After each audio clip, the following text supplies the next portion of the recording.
First, let's start off with the Celtics Cavaliers and the Cavs evening their series against the Celtics one game apiece, 118 to 94, dominating the Celtics in the second half in Boston, giving the Celtics just their sixth loss at home this season.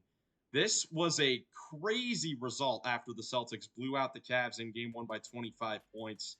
And it really was a turn of the script from game one. After the Celtics, it seemed like, couldn't miss a shot in the second half of game one. It completely flipped the other way in game two. Yeah, Brown and Tatum combined, they were 14 of, I believe, like 50 or so. They were 7 of 17 each, so whatever that adds up to. But Boston together, they shot 23% from deep, just not very good overall. I mean, Their second worst shooting game of the season, I looked up, which is crazy. Well, they were yeah, missing, and he just kept chucking threes up. I'm like, why? Yeah, see Like, that's exactly what my thought was. I thought in the first half, the well, and really the second half of game one, I thought the Cavs did an excellent job of forcing the Celtics into difficult shots. In game well, it's one, the not that shots hard. fell, and a lot of them were from three.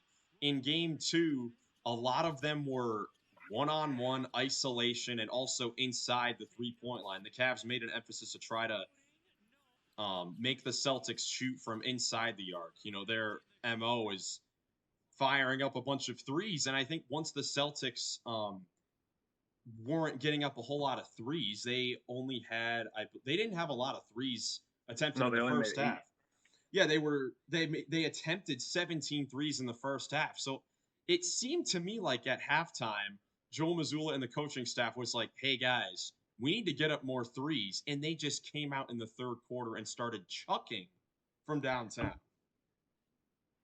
The Cavs also started to shoot more threes in the second half too. Like they came out firing as well. Donovan and Darius, or they each had one in the first couple minutes, and the Cavs Darius just hit made three. shots. Darius hit three early in the third, and I was like, okay, Darius. Because Yeah, it was I kind mean, of I was similar to like, what happened in that game 7 versus the Magic when like they just turned it on after halftime.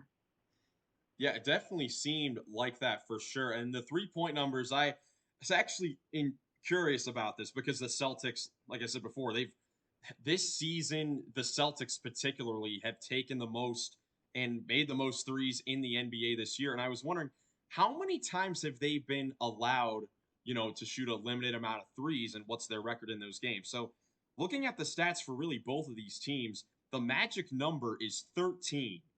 For the Celtics this season, regular season and playoffs, when they make 13 or more three-pointers, they are 62 and 11, an Dang. insane record. When they make only 12 threes or less, they are 7 and 9. So Hmm. it's a huge difference. And then conversely for the Cavs, when they make 12 or less three-pointers, they're 20 and 25, 5 games below 500.